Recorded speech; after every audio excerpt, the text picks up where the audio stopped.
मानव समाचार, मानवता के हक में केले आहेत। काय नक्की प्रकारे काय माहिती आहे, काय सांगाल?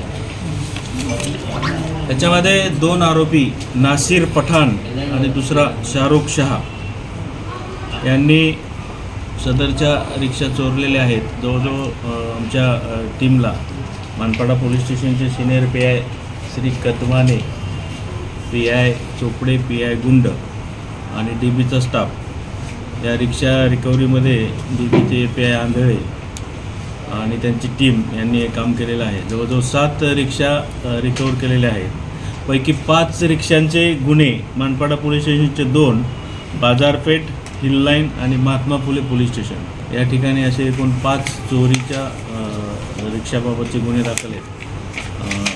7 रिक्षा रिकवर केलेल्या आहेत। 2 रिक्षाबाबत चौकशी चालू आहे आणि सदरच्या रिक्षा ह्या विक्री करण्याच्या दृष्टीने चोरलेल्या आहेत असं देखील निष्पन्न झालेलं आहे। तसंच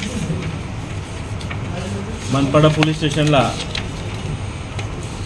आरोपी आफ्ताब मोमीन याला अटक केल्यानंतर त्याच्या अटकेनंतर 4 घरफोडीचे गुन्हे, चोरीचे गुन्हे उघडकीस आलेले आहेत। घरफोडी चोरीचे गुन्हे त्याच्यामध्ये जवळजवळ 59,080 रुपयाचे रोख कॅश आणि चांदी रिकवर झालेली आहे आणि त्याच्यामध्ये 4 गुन्हे उघडकीस आलेले आहे। या कामगिरीसाठी मानपाडा पोलीस स्टेशनच्या DBच्या टीमने चांगलं काम केलेलं आहे। PI राळेभात आणि त्यांच्या टीमने हे काम केलेलं आहे। तसंच या पोलीस स्टेशनच्या टीमने आणखी एक महत्त्वाचं काम केलेलं आहे, ज्याच्यामध्ये जवळजवळ एक चेन स्नॅचिंगचा गुन्हा होता।